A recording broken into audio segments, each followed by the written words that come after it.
November 7, 1944. Morville-Lévis, France. The pencil moved across the page of Eloyd Friedrich Hartmann's field journal, recording words that contradicted everything the Wehrmacht had been taught about racial hierarchy. These Negro tankers fight with precision we did not expect. Their coordination exceeds many German units I have witnessed. Either our intelligence has failed us completely, or we have been deliberately misled about the capabilities of these soldiers. Through his binoculars, he had just witnessed something that shattered 3 years of Nazi racial propaganda. Black American tankers maneuvering Sherman tanks with tactical sophistication that matched or exceeded veteran Wehrmacht Panzer crews. An armored thrust that broke through German defensive positions in less than 4 hours. In Germany, the party leadership had assured the Wehrmacht that African soldiers were primitives, incapable of modern warfare, unable to operate complex machinery. Yet here, in what Nazi ideology had described as America's weakest racial element, black soldiers commanded 30-ton steel machines with deadly efficiency. 712 men of the 761st Tank Battalion had just entered combat for the first time. Not in a supporting role, not in a limited capacity, but as the spearhead of Patton's Third Army offensive into northeastern France. The entire German defensive line had prepared to face what they believed would be an easy victory against inferior troops. What none of them knew was that this moment would trigger the most profound challenge to Nazi racial theory since the war began. A systematic demolition of white supremacist ideology through the sheer demonstration of black military excellence.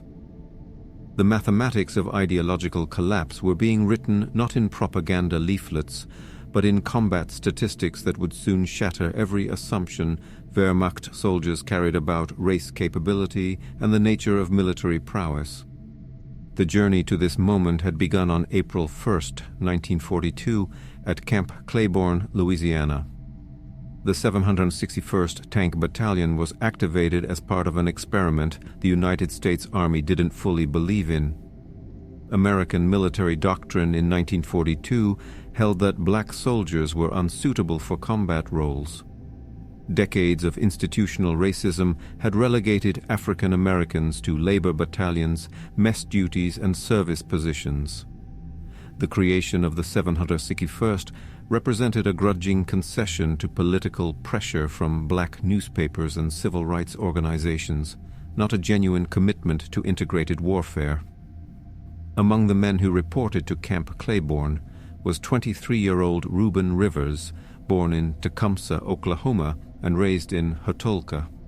Half Cherokee, half black, Rivers had worked on his family farm and then for the railway before his draft notice arrived in January 1942. His service record would note an unusual combination of mechanical aptitude and natural leadership ability. Also arriving was Leonard Smith from New York, William McBurnerney from Pennsylvania, and Preston McNeil from Texas. These men represented every corner of black America, brought together by war and by a system that segregated them, even as it demanded their service. The battalion's commanding officer, Lieutenant Colonel Paul Bates, was white, one of the few white officers who genuinely believed in his men's capabilities. Bates understood something that most of the Army hierarchy refused to accept. Given proper training and equipment, black soldiers would prove equal to any troops in the world. His challenge was overcoming not enemy forces, but his own military's prejudices. The training regime Bates implemented was deliberately brutal. The 761st trained harder and longer than equivalent white units. They had to. Every mistake would be used as evidence of racial inferiority. Every failure would confirm the prejudices of skeptical superior officers. The pressure was immense, but it forged bonds stronger than steel. The men learned to operate the M5 Stuart light tank at Camp Claiborne. The Stuart mounted a 37mm gun and 3 30-caliber machine guns. It was fast, reaching 36 minihish, but lightly armored and vulnerable. The tankers practiced maneuvers in the Louisiana heat, learning to coordinate movement, communication, and fire control. They learned gunnery, how to identify targets at range, and engage them accurately while moving. They learned maintenance, how to repair tracks, replace road wheels, service engines under field conditions. They learned radio procedure, the precise language that would coordinate tanks across a battlefield. The training was exhausting. Tank interiors in Louisiana summer reached 120° F. Crews practiced until coordination became instinct. Driver, gunner, loader, and commander had to function as a single organism. A tank commander's order had to be executed instantly. A gunner's aim had to be precise despite the vehicle's movement. A loader had to feed shells into the gun without pause. A driver had to maneuver through terrain while monitoring engine performance and fuel consumption. They excelled. By August 1942, when the battalion moved to Camp Livingston for large-scale maneuvers, their proficiency ratings matched those of veteran white armored units. Observers noted their discipline, their mechanical skill, their tactical awareness. In mock battles against other units, they performed admirably. Their maintenance records were exemplary. Their gunnery scores were high. By every objective measure, they were ready for combat. But excellence brought no deployment orders. While white tank battalions shipped to North Africa, Italy, and eventually France, the 761st remained stateside. The pattern became clear. The army was willing to train black tankers, but unwilling to commit them to combat. The official reasons varied. Some officers claimed there were not enough black support personnel to sustain a black tank battalion in combat. Others argued that white infantry would not accept black tank support. Still, others simply stated that this was an experiment that needed more observation before field deployment. The real reason was simpler. The army did not believe black soldiers could fight effectively. This belief, rooted in racial prejudice rather than evidence, kept the 761st in training while the war raged overseas. Month after month, the 760 trained. In April 1943, they participated in 3rd Army maneuvers at Camp Polk. These were large-scale exercises involving thousands of troops, simulating combat conditions across hundreds of square miles of terrain. Again, they performed admirably. Again, they received no orders. The frustration was corrosive. These were men who had men volunteered or been drafted to fight fascism, confined to an endless training cycle because of the color of their skin. The irony was not lost on them. They were preparing to fight Nazi racial ideology while experiencing American racial prejudice. The bitter paradox deepened during their time at Fort Hood, Texas. Beginning in September 1943, the 761st was upgraded to M4 Sherman medium tanks. The Sherman mounted a 75mm main gun, later upgraded to 76mm. It featured improved armor, better crew protection, and the firepower to engage German armor effectively. The tank weighed approximately 30 tons and required a 5-man crew. The Sherman was the workhorse of American armored forces, produced in greater numbers than any other American tank during the war.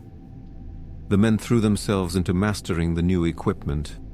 The Sherman was more complex than the Stuart, larger, heavier, more powerful. It demanded different handling. Crews learned to manage its wider turning radius, its greater fuel consumption, its more sophisticated fire control systems. They practiced firing the main gun, coordinating with infantry, executing complex tactical maneuvers. They became proficient quickly. Their enthusiasm for finally receiving combat-capable equipment was evident in every training report, but Fort Hood sat in the heart of Jim Crow, Texas. The contradiction between their mission and their treatment became unbearable. They were training to fight for freedom and democracy while experiencing neither. Off-duty, the black soldiers faced segregated facilities everywhere. Separate bathrooms, separate water fountains, separate waiting rooms. Restaurants refused to serve them. Businesses turned them away. Local police harassed them. White civilians treated them with contempt. On base, conditions were only marginally better. Black soldiers and white soldiers trained separately, ate separately, slept in separate barracks. Even the post-exchange and movie theater were segregated. Black soldiers who had earned the right to wear the uniform of the United States Army were denied basic dignity because of their skin color. Off-duty, the black soldiers faced segregated facilities, hostile locals, and overt discrimination. One incident crystallized the contradiction. Second Lieutenant Jack Roosevelt Robinson, an exceptional athlete who would later break baseball's color barrier, refused to move to the back of a bus on the Fort Hood base in July 1944. His battalion commander, Lieutenant Colonel Bates, supported him, but senior officers intervened, transferred Robinson to another unit, and court-martialed him.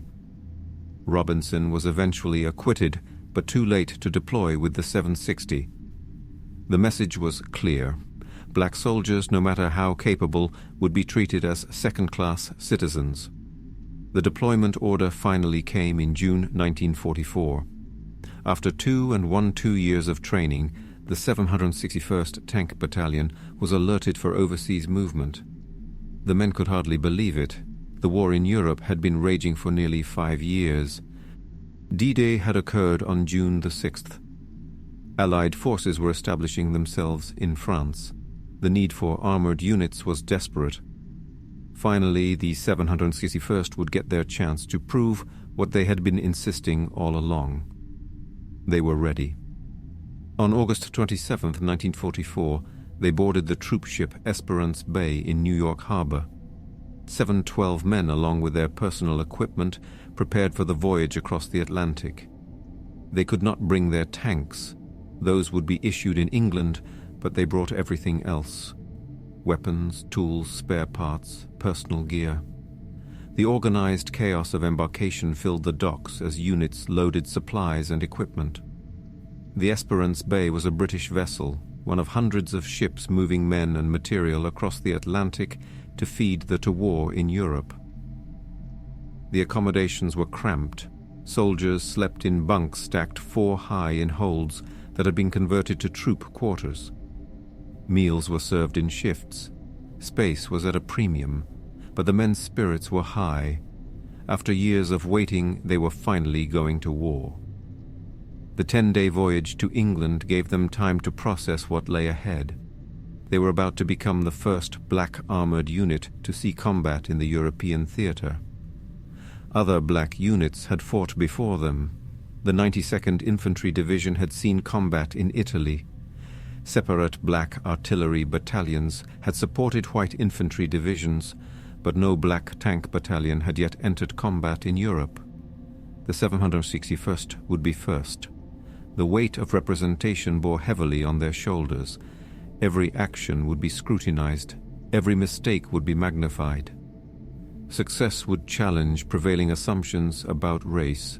Failure would confirm them. Upon arrival in England, the 761st received the latest version of the Sherman tank, the M4A3, with the upgraded 76mm gun. This was a significant improvement over the 75mm gun they had trained with in Texas. The 76mm had greater armor penetration capability, allowing it to engage German Panthers and Tigers more effectively. The longer gun barrel and improved ammunition gave American tankers a better chance against the heavier German armor they would face in combat. The M4A3 model also featured a more powerful engine, the Ford Gay V8, producing 450 horsepower.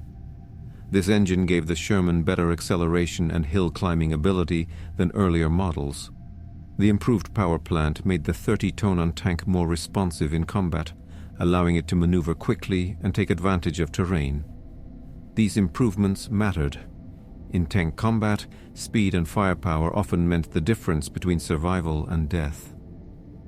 They trained briefly on British soil, familiarizing themselves with the upgraded vehicles, conducting gunnery practice, running tactical exercises. The training was compressed, intense. They had only weeks to master the new equipment before shipping to France. British training areas in southern England echoed with the sound of tank engines and gunfire as American units prepared for combat. The 760 first trained alongside white American units and British armored formations. Some white American soldiers expressed surprise at seeing black tankers. Some British soldiers, less affected by American racial attitudes, treated them simply as fellow soldiers. Then they shipped to France. The English Channel crossing was rough. Tank crews, many of whom had never been to sea before their Atlantic voyage, struggled with seasickness as landing craft pitched and rolled in Channel waters. But they made it. On October 10, 1944, they came ashore at Omaha Beach, 4 months after D-Day. The 5-chapter DD Beach Head was secure, but the remnants of battle still littered the sand, destroyed equipment, shattered fortifications, and the ghostly atmosphere of ground paid for in blood. The 760 first moved quickly inland, traveling by rail and road toward the front lines. On October 28, 1944, they reached their assembly area near the French-German border. General George Patton, commander of Third Army, had specifically requested the 761st for his push toward the Siegfried Line. Patton was known for his aggressive armored warfare tactics and his controversial personality. He was also known for his complicated views on race. He had served with Buffalo Soldiers early in his career and respected their fighting ability. Yet he also harbored the prejudices common to his generation and social class. When Patton addressed the 761st on October 28th, his speech was characteristically blunt. "Men, you are the first Negro tankers to ever fight in the American Army. I would never have asked for you if you were not good. I have nothing but the best in my army. I do not care what color you are, as long as you go up there and kill those kraut sons of... Everyone has their eyes on you and is expecting great things from you. Most of all, your race is looking forward to your success. Do not let them down, and damn you, do not let me down." The speech was vintage Patton, mixing profanity, motivation, and acknowledgement of the racial dynamics at play. The men of the 761st understood the subtext. They were on trial. Their performance would be judged not just as soldiers, but as representatives of their entire race. The pressure was immense, but they had trained for this moment for 30 months. On November 7, 1944, the 761st Tank Battalion entered combat. Their first objective was the German H-held town of Morville-le-Vic in northeastern France. The town sat astride a key road, a junction that the Germans had fortified. Previous American attacks had failed to dislodge the defenders. The 761st was attached to the 26th Infantry Division and ordered to break the stalemate. Captain John Long of B Company led the assault. Long was a non-nonsense officer from Detroit who had earned his men's respect through competence and courage. Behind him, Sergeant Roy King commanded the lead Sherman tank. The attack began at dawn. As King's tank entered Morville-le-Vic, a German soldier armed with a Panzerfaust, an anti-tank rocket launcher, fired from a building. The shaped charge struck the Sherman's flank, disabling the tank and wounding 2 crew members. The situation was critical.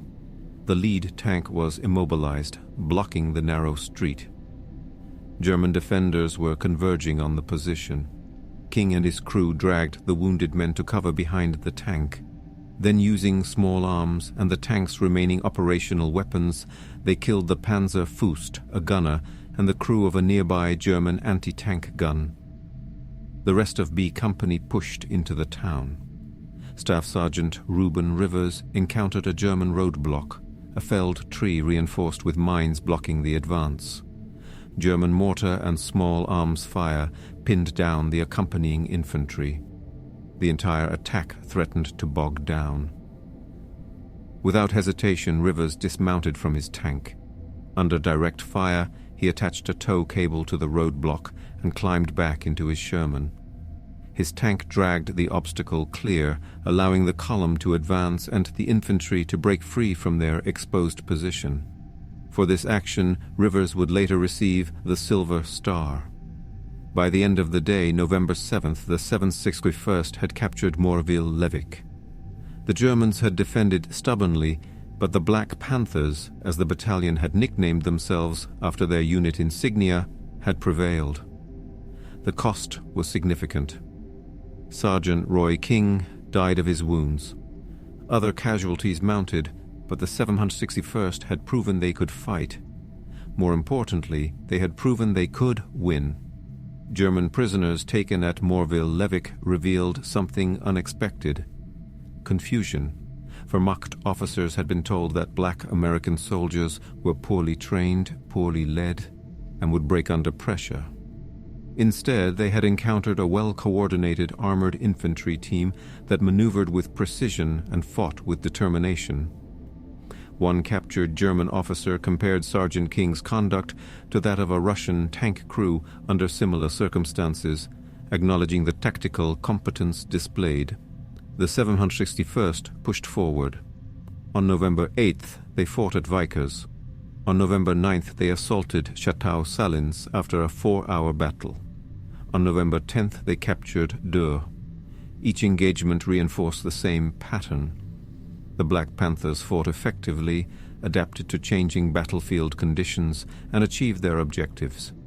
At Vixeur, Sai, they encountered German defensive positions that had repelled previous attacks. The town sat on elevated ground, giving defenders clear fields of fire. German anti-tank guns covered the approach roads.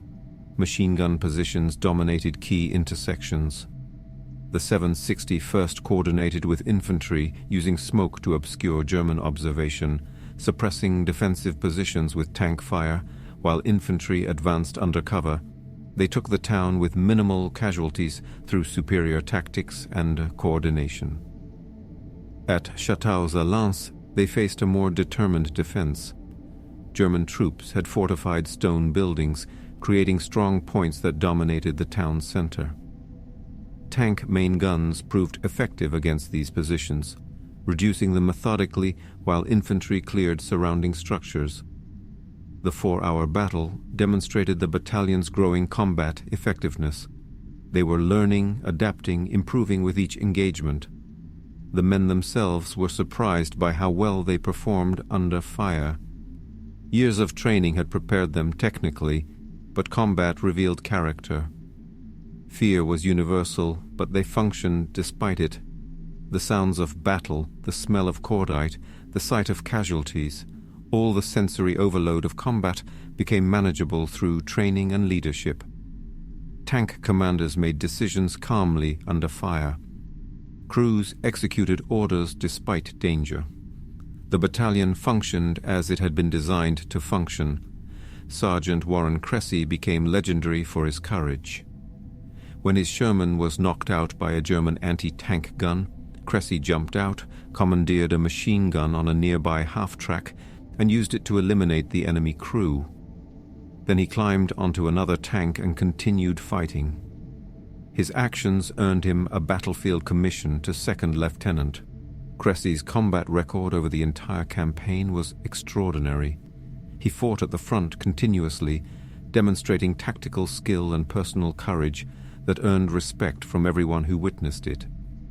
Tank commanders who served with him recalled his calm under fire, his ability to make quick tactical decisions, his willingness to expose himself to danger to accomplish the mission. These qualities, repeated across the battalion by dozens of men, defined the unit's character. The 761st was not just one or two exceptional individuals. It was an entire battalion of trained, motivated, capable soldiers who performed their duties under the most demanding circumstances imaginable. Every tank crew functioned effectively, every platoon executed orders professionally. The battalion as a whole achieved its objectives repeatedly against determined opposition. This collective excellence made the unit's achievement significant. It proved that black soldiers in general, not just a few exceptional individuals, could perform as well as any troops in combat. But the most remarkable story of the 761st's early combat belonged to Staff Sergeant Reuben Rivers. On November 16th, Rivers was leading a company's advance toward Gibling when his Sherman struck a mine at a railroad crossing. The explosion tore through the tank's belly armor and sent shrapnel ripping through the crew compartment. Rivers took the worst of it. Metal fragments slashed his leg from knee to thigh, cutting down to the bone. The wound was catastrophic, requiring immediate evacuation. Captain David Williams, the company commander, reached Rivers' position with a medic. They carried morphine to dull the pain before evacuation. Williams later recalled the conversation. "Reuben, you are going back. You have got $1 million wound. This is your ticket home." Rivers refused. He would not accept morphine because he said it would cloud his judgment. He would not accept evacuation because his men needed him. The medics cleaned and dressed the wound, but Rivers could see German artillery observers marking the position. He climbed into another Sherman and took off Crape's command. Through the night of November 16th, Rivers remained with the company as they prepared to assault Gibling. By dawn on November 17th, his leg had swollen grotesquely. Infection was setting in. The wound was turning gangrenous. Every movement caused visible agony. Captain Williams again ordered evacuation. Rivers again refused. "Captain, you know better than that. This is going to be tough." Rivers led the assault into Gibling. His tank crew later reported that he directed their fire through gritted teeth, sweat pouring down his face from pain and fever. The Germans defended Gibling fiercely. The 761st lost 3 tanks to anti-tank fire and 1 to mines just taking the town. Rivers' Sherman engaged enemy positions throughout the day, knocking out machine gun nests and suppressing German infantry. Through November 17th and 18th, Rivers continued commanding his tank. His condition deteriorated rapidly. The infection was spreading. Medical officers who examined him in the field were horrified that he was still fighting. By the morning of November 19th, Rivers was clearly dying. His leg was black with gangrene. Fever wrecked his body, but a company was ordered to advance toward Borgel Trough, and Rivers refused to be left behind. At dawn, a company pushed out from Gibling. Almost immediately, they came under heavy anti-tank fire from concealed German positions. Captain Williams ordered his tanks to pull back to cover. Rivers radioed that he had located the enemy anti-tank guns.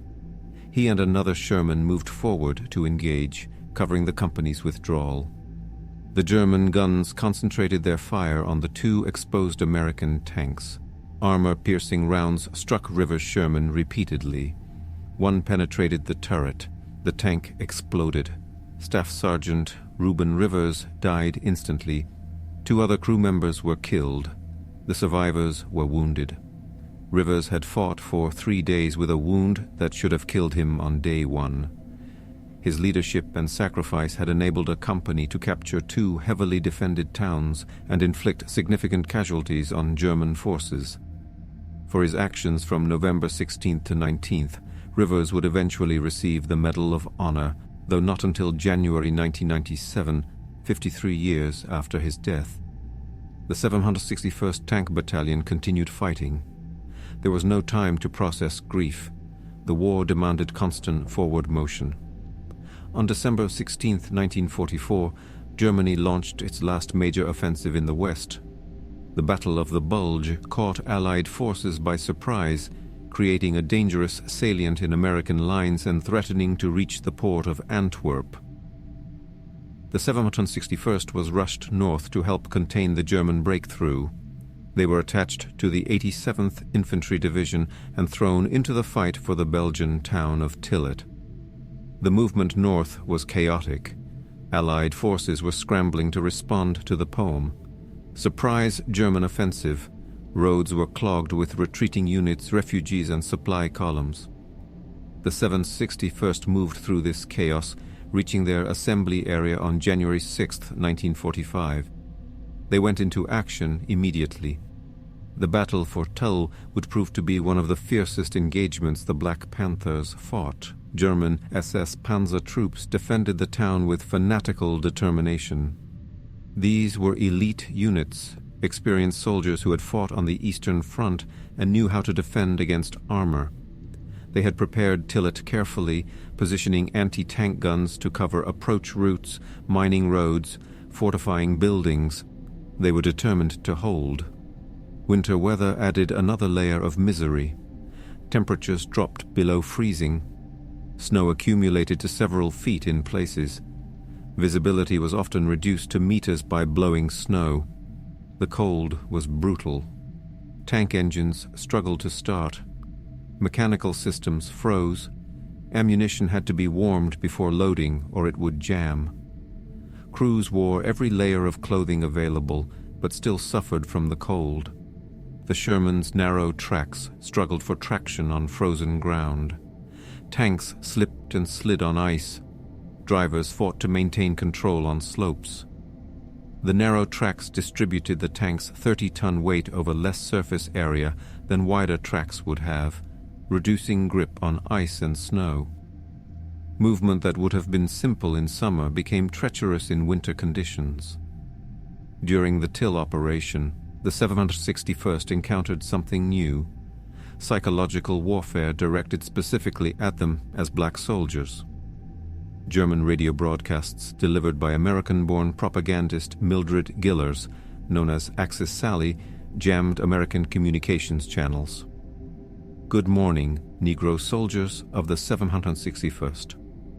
I am sorry that you will die today in Tillet. Our fight is not with the Negroes in America, and your fight is not with us. Your fellow Negroes are rioting in Cleveland. Your commander, Captain Williams, is leading you to death and destruction. He is white and not one of you. Your battalion commander, Major George, is also white and not one of you. Leave your tanks now and return home to Cleveland, where you are needed and you will not be killed. The broadcast was accompanied by music from Louis Armstrong, specifically the song I Cannot Give You Anything But Love, Baby. The psychological operation was sophisticated, designed to exploit racial tensions and convince black soldiers that they were fighting a white man's war.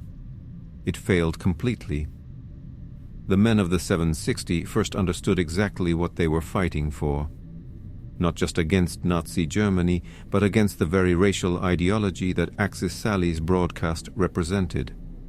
Tank Commander Frank Cochran's response, radioed to his company, became legendary. They have hit me 3 times, but I am still giving them hell. The 761st captured Tele after days of brutal close-quarters fighting. German defenders were shocked when they surrendered and discovered that black soldiers had defeated them. Many Wehrmacht soldiers had internalized Nazi propaganda so completely that encountering skilled black tankers produced cognitive dissonance. How could an inferior race defeat superior German troops?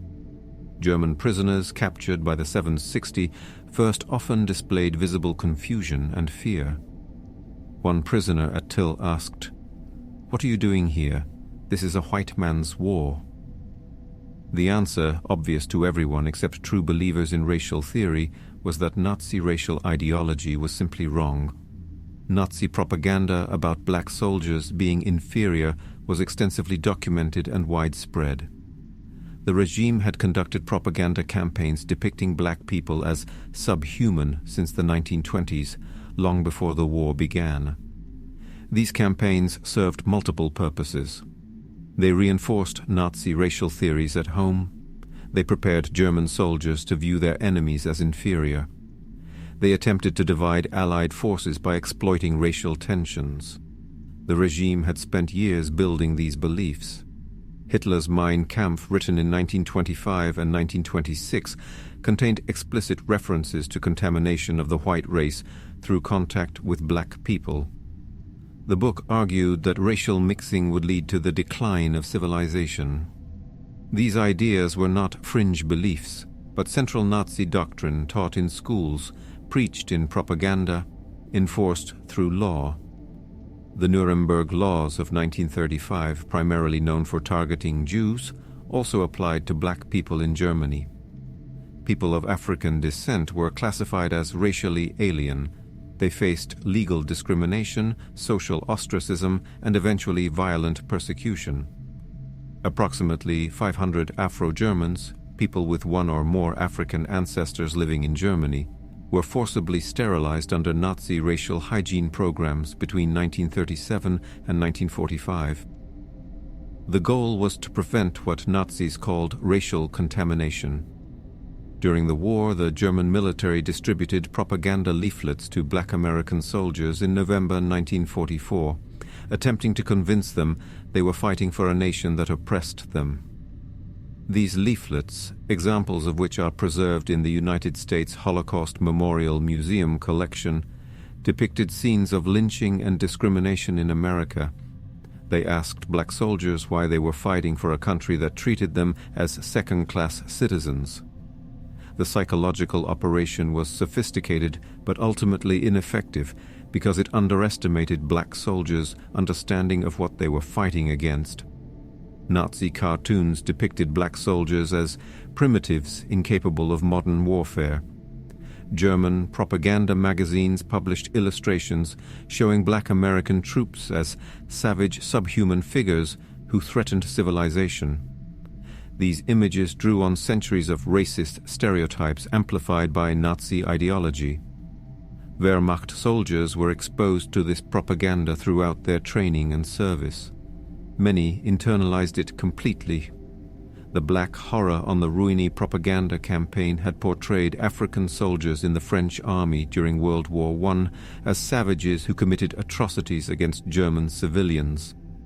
Though these accusations were largely fabricated, they were widely believed in Germany and formed part of the narrative German soldiers carried into World War II. Wehrmacht training materials reinforced these beliefs, preparing German soldiers to face what they were told would be inferior opponents.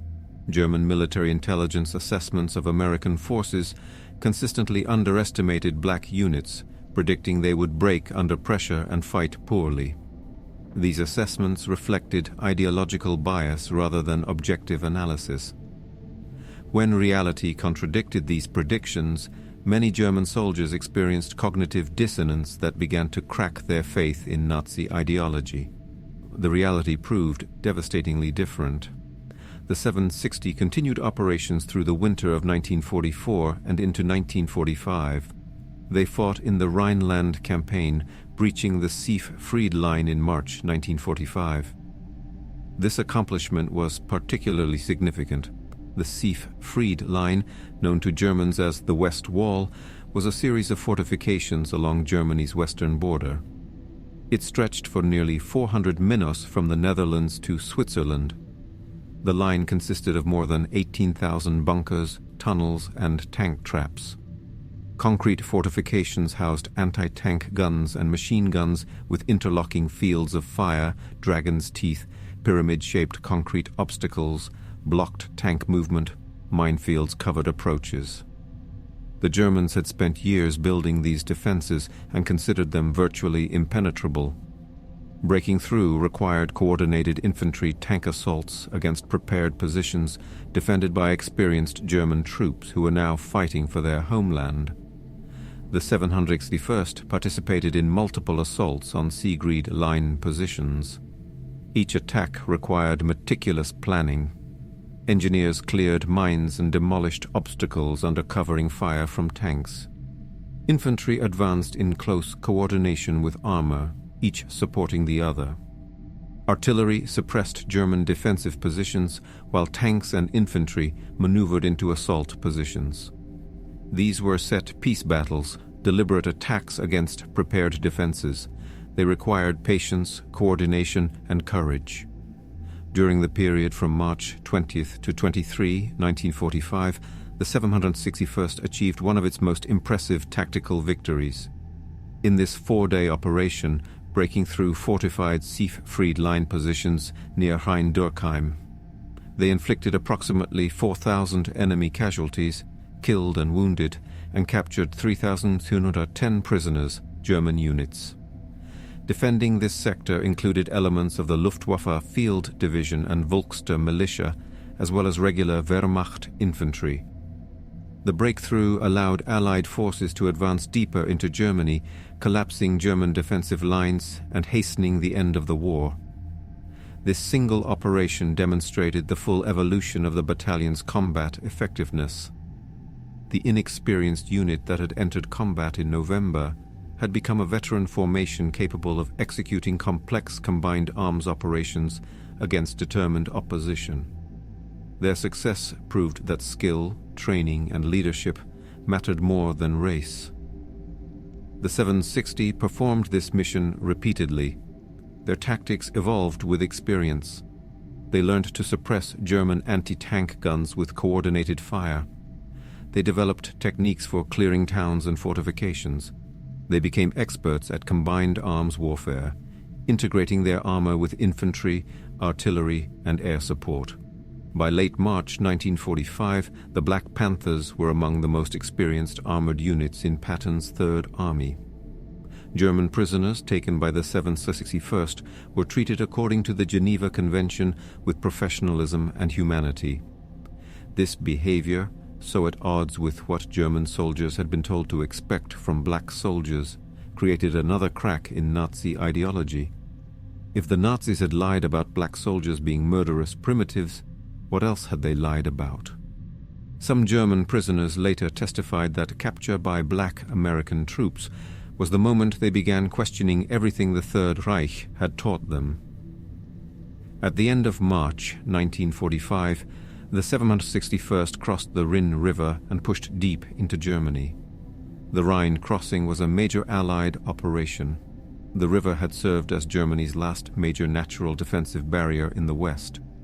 Once across, Allied forces could advance into the industrial heart of Germany. The 761st crossed as part of a massive movement of men and equipment. Engineers had constructed pontoon bridges. Traffic control units managed the flow of vehicles.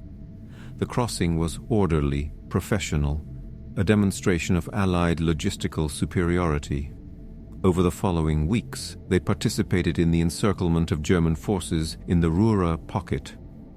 This massive operation trapped hundreds of thousands of Wehrmacht and SS troops, effectively ending German capacity to defend Western Germany.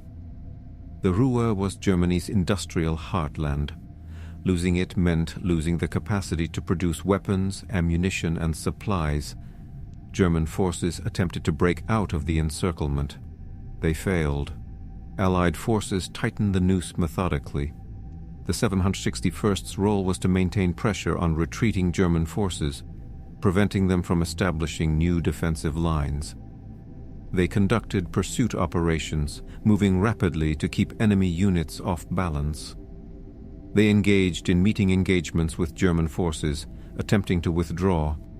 They captured towns whose defenders had not yet received orders to retreat. The pace was exhausting but exhilarating. After months of slow, grinding combat against prepared defenses, they were now pursuing a broken enemy. They captured dozens of towns whose names blur together in after-action reports. Small German villages, farming communities, industrial suburbs, each had to be cleared. Each might contain defenders.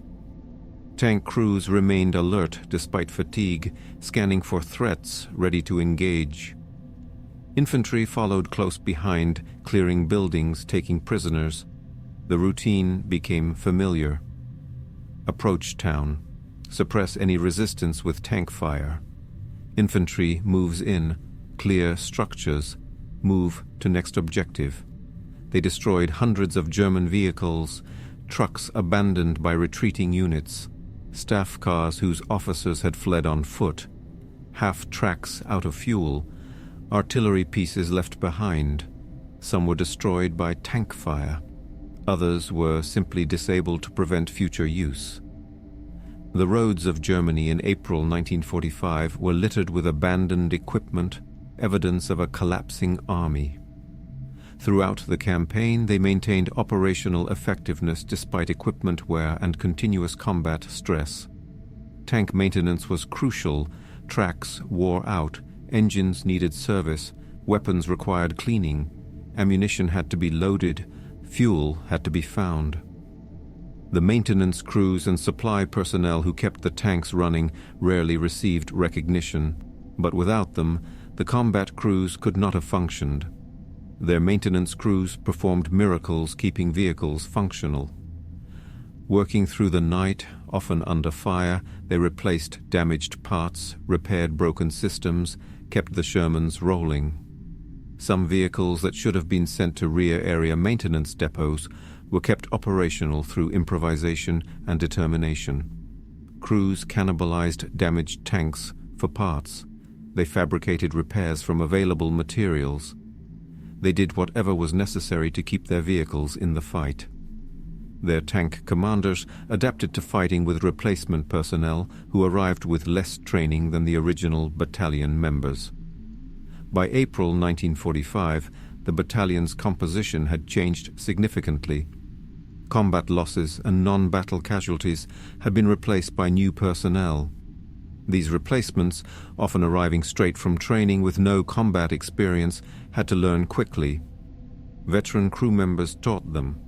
Tank commanders integrated them into their crews. The battalion absorbed these new soldiers and maintained its effectiveness. Their leadership from Lieutenant Colonel Bates down through company and platoon commanders held the unit together through sheer force of will. In late April 1945, the 761st received orders to push toward Austria.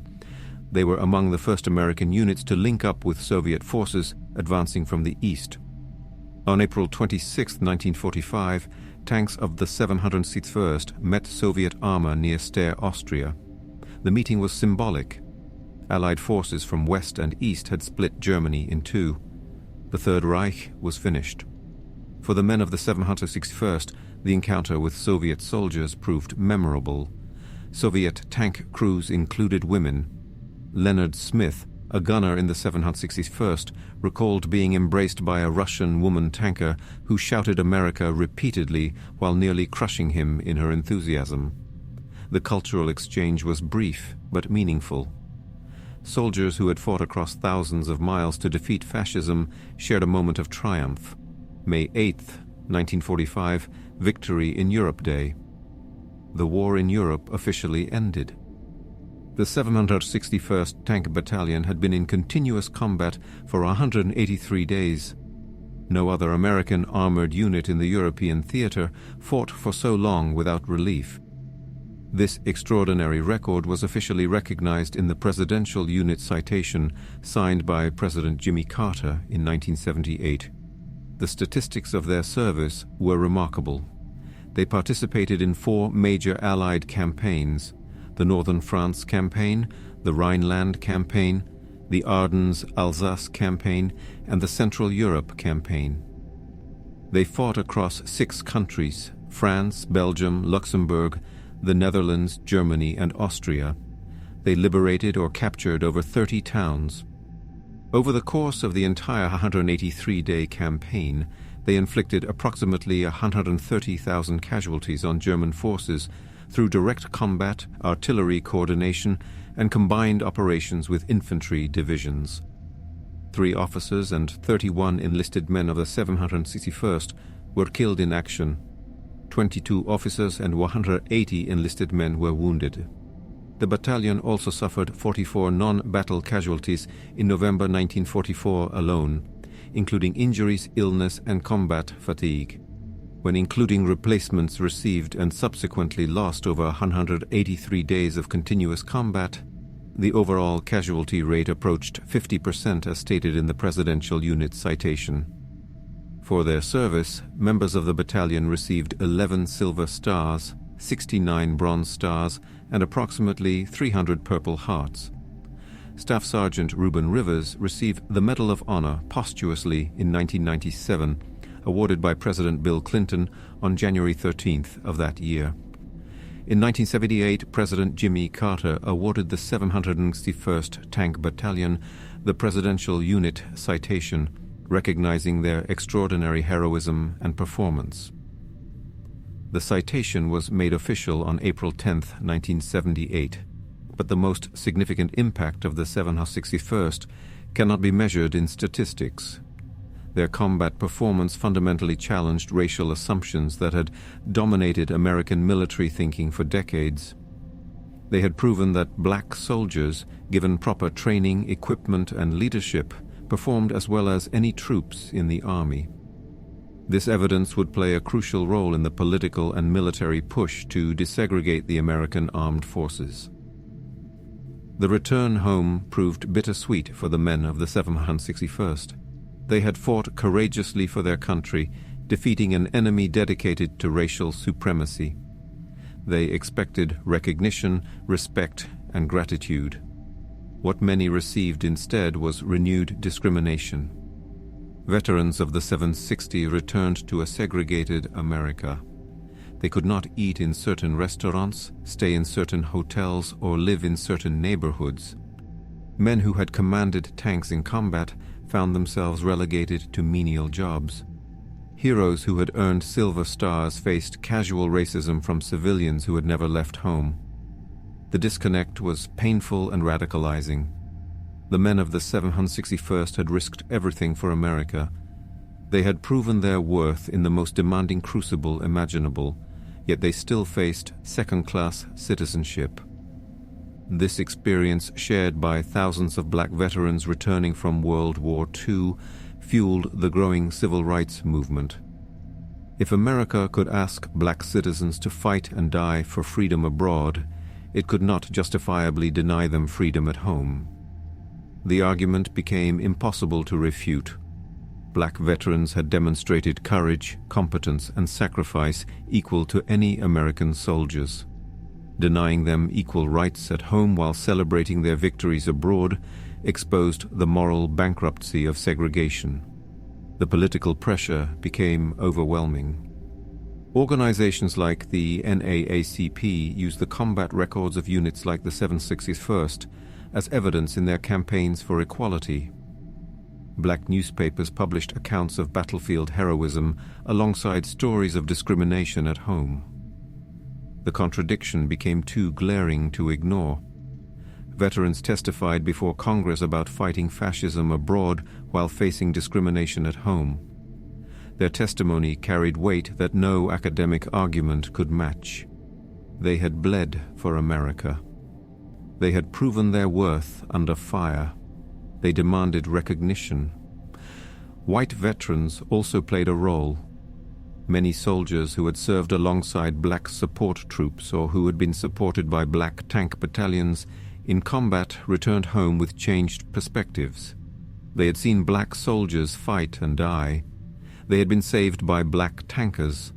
Their testimony challenged the assumptions of those who had never served. Military commanders, including some who had initially opposed black combat troops, submitted reports documenting their effectiveness. The evidence was overwhelming.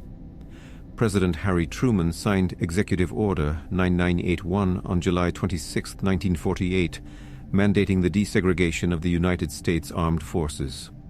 The order cited the need for equality of treatment and opportunity for all persons in the armed services without regard to race. Truman acted partly from moral conviction and partly from political calculation, but the combat record of units like the 761st provided the empirical justification he needed. The order faced significant resistance. Some military leaders argued that integrated units would harm combat effectiveness. Some Southern politicians threatened political retaliation. Some officers resigned rather than command integrated units. But the order stood. Implementation was gradual, taking several years to complete fully, but the principle was established. Race would no longer determine military assignments or opportunities. The combat performance of units like the 761st Tank Battalion provided crucial evidence that segregation was not just morally wrong, but militarily ineffective. Integrated units, military studies concluded, would perform at least as well as segregated ones and would better reflect American democratic values. The Project Clear study conducted by the Army between 1949 and 1951 examined integrated and segregated units in combat during the Korean War. Its findings confirmed what the 760 had already proven. Race had no correlation with combat effectiveness. Training, leadership, and unit cohesion mattered. Skin color did not. The legacy of the 761st extended far beyond military policy. Members of the battalion became educators, business leaders, and civil rights activists. They carried with them the knowledge that they had proven something fundamental. When given equal opportunity, Black Americans achieved at the highest levels. This knowledge, born in combat, shaped the rest of their lives. They returned to communities across America, bringing with them not just combat experience, but a transformed understanding of their own capabilities and their rights as citizens. They had commanded complex machines in battle.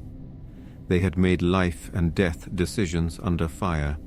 They had proven themselves equal to any soldiers in the world. This experience made them unwilling to accept second-class citizenship quietly. They became activists, educators, community leaders who demanded the equality they had earned through service. Some pursued higher education using the GI Bill.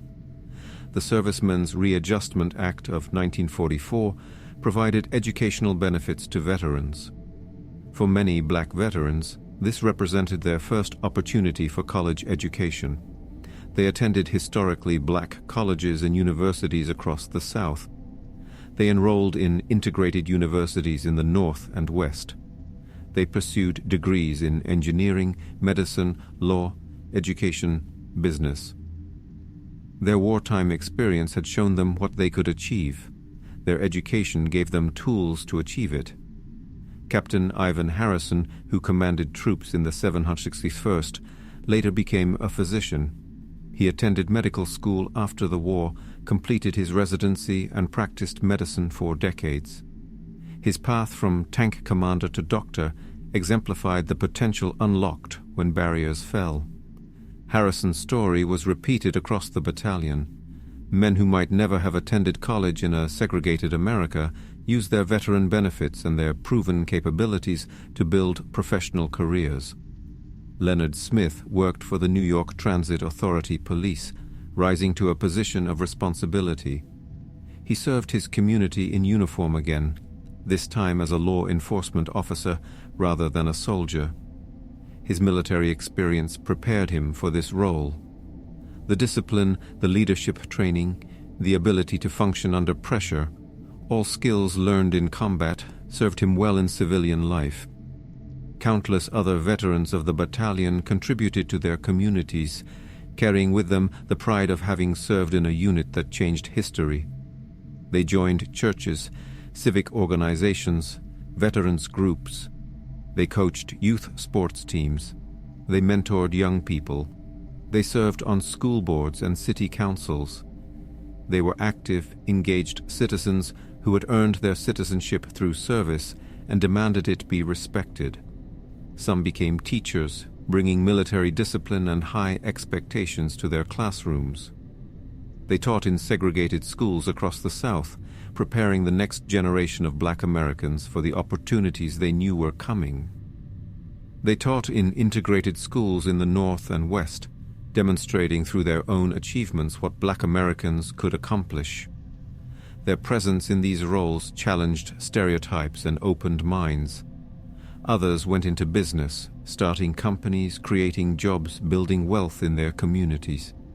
They used skills learned in the Army, organizational ability, leadership, mechanical knowledge to build successful enterprises. They proved that Black Americans could succeed in business just as they had succeeded in combat. Their success created economic opportunity for others and demonstrated pathways to prosperity.